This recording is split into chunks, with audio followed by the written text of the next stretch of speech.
dinadala po tayo sa gawain ng sanlibutan. Diba? Kung mapansin po natin. Yan. Ano ba ang tinatawag na pakikiapid sa Espiritu Santo? Marami po yan, marami pong bagay. Bibigyan ko po kayo ng halimbawa.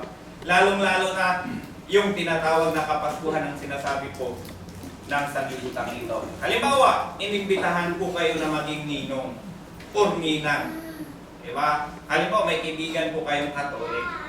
Ito po ay realidad na experience po namin sapagkat kami din po ay kinukuha kung ninong o ninang kami po ni Mrs. Kung paano po natin paunlakan, ito po ay baka ibigay sa inyo yung pagkakataong ganito.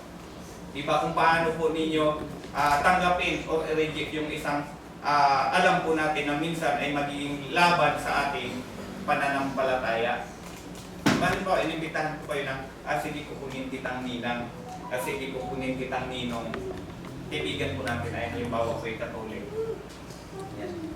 Ngayon, sa decision making na sinasabi po natin na kung halimbawa pupunta po tayo ng misa, diba, papasok po tayo sa kanilang simbahan at makikiramay po tayo sa kanilang ritual, yun po ay pakikiapid sa Espiritu Santo, mga kapatid. Diba? Kung mapansin po natin, mga kapatid. Diba? Pero sa nakasanayan at nakamulatan po natin, mga kapatid, natatakot po tayo na baka magtampo po sa atin o magaling pong kaibigan. Kaibigan natin, sila po ay Katolik po sila. Diba? May mga ganyang instances kung paano po natin i-reject. Pwede naman po natin tanggapin, sabihin po natin, payag naman ako maging ninong, payag naman ako maging ninang ng anak ko, pero hindi ako dadalo sa misa ninyo. Nasa sayo na yan kung magagalit po sa atin o sa hindi. Diba? Yan.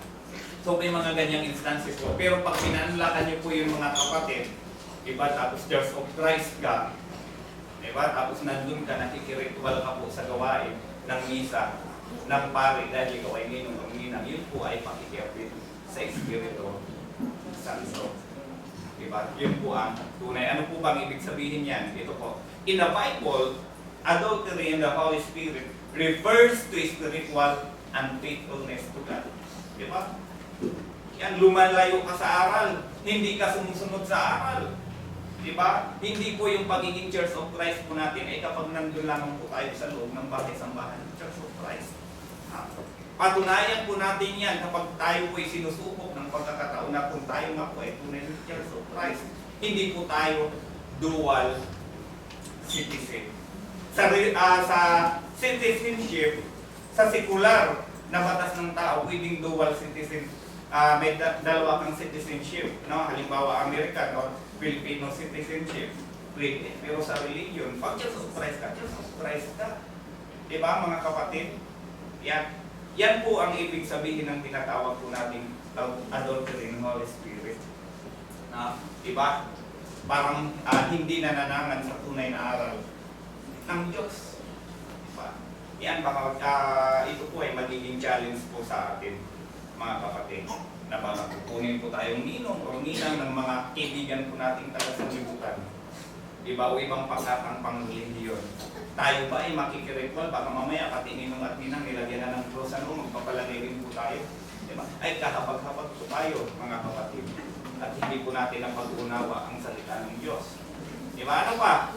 Where believers turn their devotion from Him to worldly things, idols, or sinful desires. Hindi lamang po yan yung pakikiapid sa Holy Spirit ay yung sumasamba ka sa Diyos-Diyosan. Masama pa po niya, nakipicture ka pa dun sa santo nila. Diba? Yun po ay pakikiapid po. Hindi, pag sinabi po natin pakikiapid sa Holy Spirit, hindi ka tapat dun sa Espiritu Santo na tinanggap mo nung ikaw ay nabautismuhan. Diba? Ano po? Naaral na po yan ni Brother Willard dati. Ano ba yung Holy Spirit sa atin? That is the seal of God. Yan po yung silyo ng Diyos sa iyo. Diba? Yan. Ano pa? It's seen as breaking the covenant relation with God, leading to spiritual betrayal, often described as loving the world's systems. Yan. Satan's domain over God. Yan po yung gawain ng sanlibutan. Iba na siyang nag-uudyok sa isang mananampalataya, sa isang tao.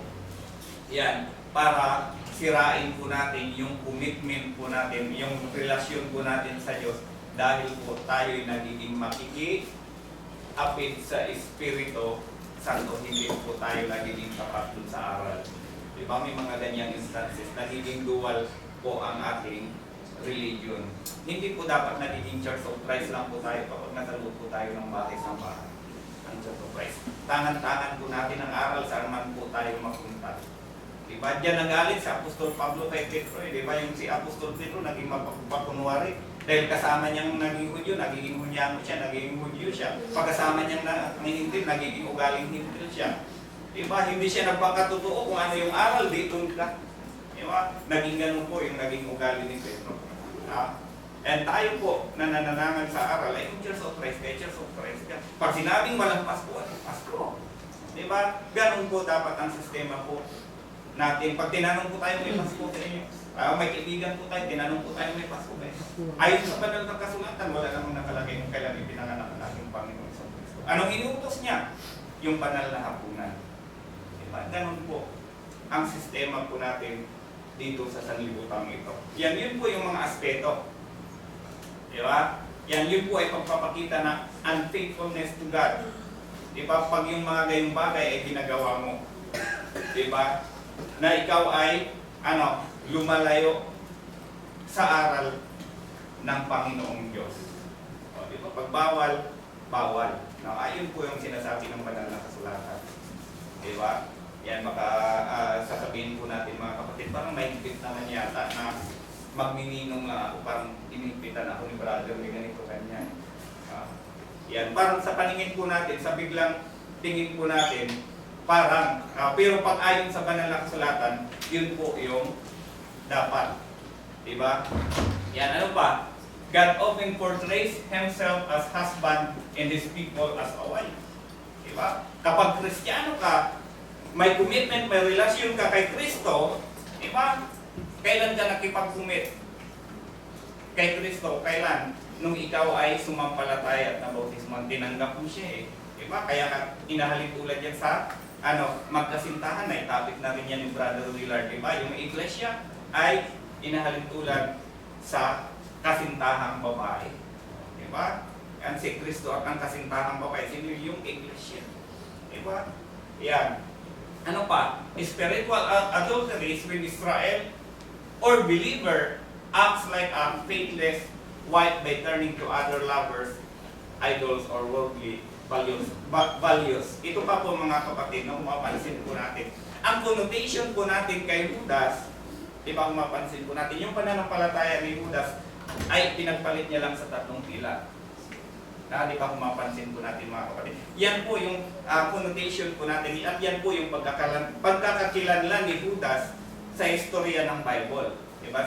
Sa pila ay pinagpalit, ganun kadali pinagpalit ni Judas ang kanyang pananampalataya sa pila. Pero take note po mga kapatid, minsan sa outing lang, ipinagpapalit po natin ang gawain ng Panginoong Diyos. Diba? At diba po mahalin tulad din po natin ang ating mga sarili kay Judas. Diba? Kung mapansin po natin. Minsan kasi mas pinapalagaan pa po natin yung outing kaysa po sa gawain ng Panginoon. Diba? Kung mapansin po natin. Araw ng gawain. Diba? Mas pinili pa po yung outing kaysa po sa gawain ng Panginoon. Diba po si Judas pinagpalit po ang kanyang pananampalataya sa pila. Diba? Minsan tayo po ay ganun din, di ba? Minsan, mas inuna pa po natin yung outing kaysa sa gawain ng Panginoong Diyos. Di ba? Yun po yung tinatawag po natin minsan na magiging ugali po natin. Nung una, parang iniisip po natin, minsan lang naman ito.